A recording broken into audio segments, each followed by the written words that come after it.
General Phil Breedlove, former NATO Supreme Allied Commander in Europe. Somebody's testing us, General. Who is it? Well, we're pretty sure the first one was Chinese.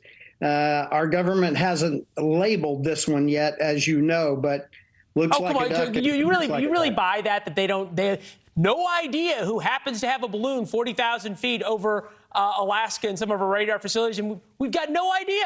Come on. Well, as I said, looks like a duck, quacks like a duck. We'll learn more in the near future, I hope, about this one. All right. Help me understand this. You shoot this thing down, and John Kirby goes out of his way to say there's no new policy. The president doesn't stand up and draw a red line and say that you fly something over our skies, we're going to shoot it down if you're trying to spy on us. We all know that if we flew a blimp and waved at the Chinese over Beijing, they would shoot it down. They're already harassing our airplanes that are flying in international airspace.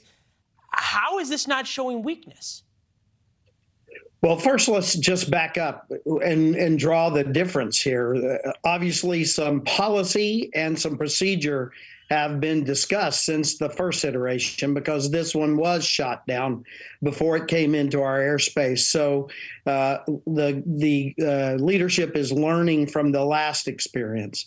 And secondarily, I would say we have two tracks we need to be concerned about. One, the policy track, what you're talking about now. Our stated policy should be that we're not going to stand for these kinds of intelligence flights into our airspace. But the second track that's not being talked about is sort of, when did we see what? And who was briefed at what time? And when were decisions made? And this will lead us to a couple of conclusions. One, do we have the right kit? Do we have the right radar setups? Are they oriented in the right direction? Most of our radars are looking over the pole at Russia. Are we really set for looking for what's coming from China? So we have some technical details we need to work on, and then we need to continue to refine the policy and maybe get a declaratory policy like you're talking about, Leland. Well, and like you talked about as well, that we will not stand for this. I can't quite figure out, and you talked about being briefed on this. The first balloon, we know there have been balloons previously that the administration and everybody else stayed silent on. We weren't told about it. The Pentagon didn't hold briefings or press conferences. The White House certainly didn't. The only way we all knew about the Montana one wasn't because the Pentagon told us. It was because people put pictures of it on social media and sort of shamed the Pentagon into saying, oh, by the way, this isn't a UFO. Don't worry, it's just a Chinese spy balloon. And then we're going to let it float for 4 days. Would we have known about any of this as the American public but for those pictures? It's an excellent question, because, as you said, we are being told now that it happened before. And we, the American people, were not told about it when it happened before. And that's, I think, the audit chain that we're going to have to look at. When was it first sensed?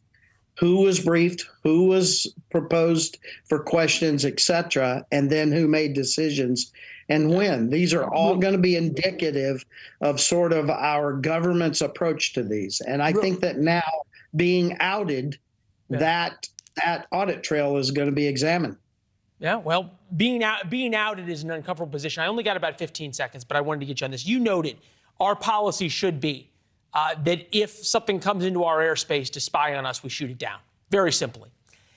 You're one of the fairest commentators out there. You are one of the most apolitical, and you also have deep expertise in these issues. It's why we have you on. It's why we appreciate you being here. Is there any logical explanation other than weakness and a lack of understanding of how the way the world's bullies work for somebody or for a president not having the policy you just suggested? Well, rather than answer that question, I would tell you I would have recommended to the president that we shoot this down. Fair enough. Thanks for watching. Go to newsnationnow.com to find NewsNation on your television provider. And don't forget to subscribe. Click the red button to get more of NewsNation's fact-driven, unbiased coverage.